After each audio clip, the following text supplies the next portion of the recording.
From science fiction to reality, artificial intelligence is changing the game of prosthetics. Fox 5's Chris Welch takes us to the front lines of the war in Ukraine, where one doctor is using the new tech to lead a more normal life.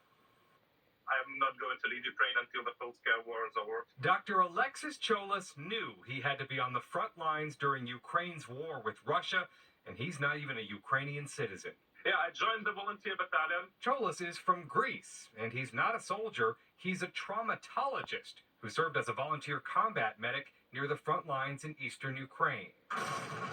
But in the summer of 2022, Cholas was the one in need of saving. He was involved in a crash. Because of his experience, he knew this was bad. I understood that my arm is too bad to be saved. He was correct. His right arm had to be amputated.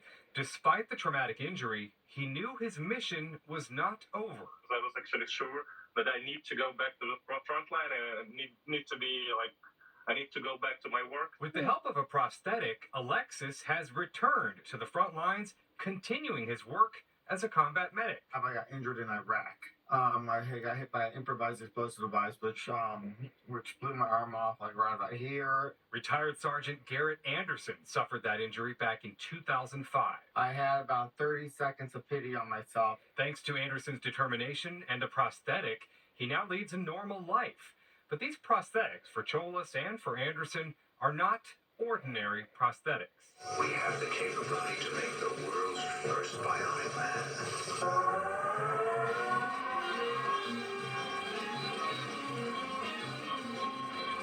Thanks to modern technology, Bionics has gone from science fiction to science reality.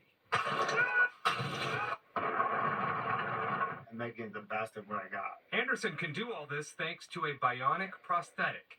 The artificial intelligence in the limb gets familiar with users' tendencies as time goes on, and this results in a more functional prosthetic. We can stimulate the nerves and the neurons in your brain directly, and that way when you touch a finger, it'll stimulate those neurons and make it feel like it's actually coming from your hand. Dr. Adil Akhtar is the founder of Bionics, the first company to create a touch-sensing bionic hand.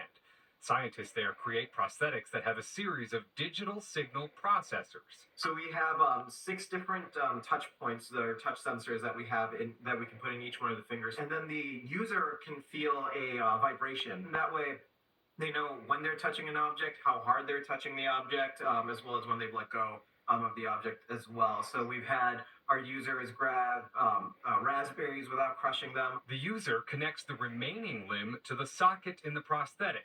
It then relies on a combination of the sensors and artificial intelligence. The sensors measure the electrical activity of the muscles in the limb.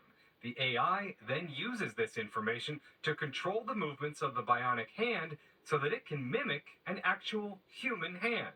AI plays a major role in interpreting the neural signals. So your brain is sending electrical signals down your nerves to your muscles in your arm, and that's what we're using to control the hand. And so the thing is that we got to figure out exactly what you're trying to do with your hand, and that's where AI comes in, right? So we can train these machine learning and AI algorithms to detect what these neural signals are doing.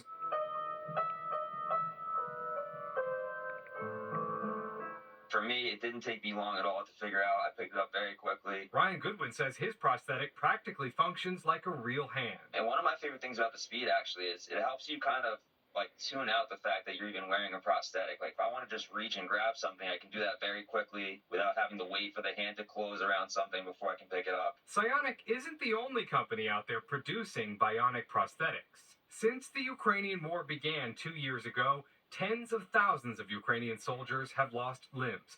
Many of them are resuming a normal life thanks to the Brooklyn-based company Esper Bionics. Their prosthetics also use sensors. When muscle is activated in a residual part of the limb, these sensors get voltage drop when we try to detect what part of heart muscle is activated. Cholas got his prosthetic from Esper. Despite being bionic, he knows he's compromised. Even if you have the most advanced bionic arm, you can't be the surgeon because you need to be two-handed. When he's not on the front lines, Cholas is now a rehab specialist helping fellow amputees. As more research is being done, it makes one wonder what else the future holds for prosthetics.